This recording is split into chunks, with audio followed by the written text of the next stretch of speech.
সাথে বেয়াদবি করিস না।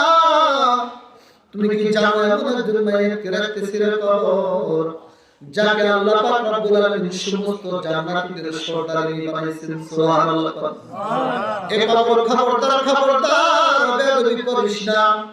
তিনটা প্রশ্ন করার পর কবর থেকে সুন্দর করে জবাব আসতেছে, ও আবুজর, নবীজির মেয়ে ফাতেমার চিনি না, নবীজির কলিজার টুকরা ফাতেমার চিনি না, জান্নাতের সরদারনি ফাতেমার চিনি না, হাসান হুসাইনের আম্মার চিনি না। আমি কবরের পরিচয় হবে তার নেক আমল। কথা বলেন ঠিক কিনা?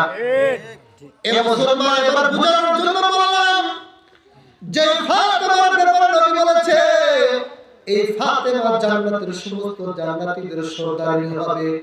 এই ফাতেমার সময় যদি কবর বলে আবুজর, তুমি কি জানো আমি কবর ফাতেমার দেখি না, তার নেক আমল দেখি। তাহলে ফাতেমার সময় যদি এই কথা বলে তাহলে বলে